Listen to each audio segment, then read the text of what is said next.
2,300 years ago, the rulers of Alexandria set out to fulfill one of humanity's most audacious goals: to collect all the knowledge in the world under one roof.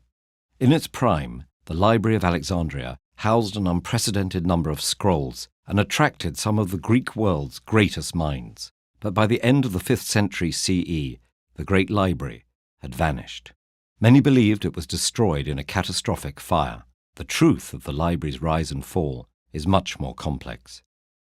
The idea for the library came from Alexander the Great. After establishing himself as a conqueror, the former student of Aristotle turned his attention to building an empire of knowledge headquartered in his namesake city. He died before construction began, but his successor, Ptolemy I, executed Alexander's plans for a museum and library. Located in the royal district of the city, the Library of Alexandria may have been built with grand Hellenistic columns, native Egyptian influences, or a unique blend of the two. There are no surviving accounts of its architecture. We do know it had lecture halls, classrooms, and of course, shelves. As soon as the building was complete, Ptolemy I began to fill it with primarily Greek and Egyptian scrolls. He invited scholars to live and study in Alexandria at his expense. The library grew as they contributed their own manuscripts, but the rulers of Alexandria still wanted a copy of every book in the world. Luckily, Alexandria was a hub for ships traveling through the Mediterranean.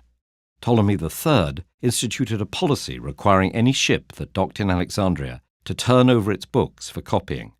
Once the library scribes had duplicated the texts, they kept the originals and sent the copies back to the ships.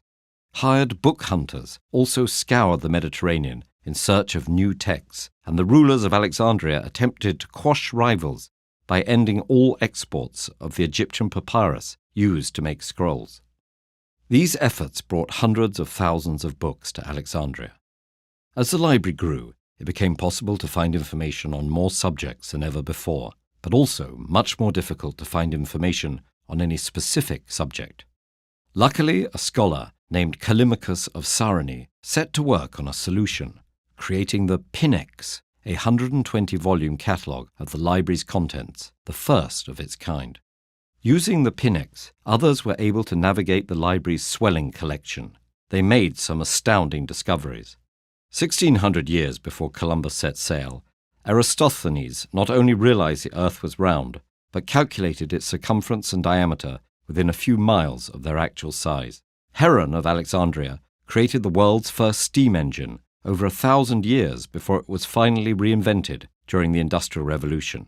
For about 300 years after its founding, in 283 BCE, the library thrived.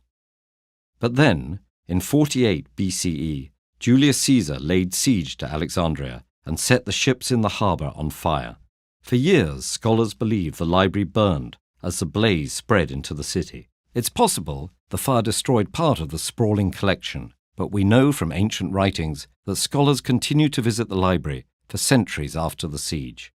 Ultimately, the library slowly disappeared as the city changed from Greek to Roman, Christian, and eventually Muslim hands. Each new set of rulers viewed its contents as a threat rather than a source of pride.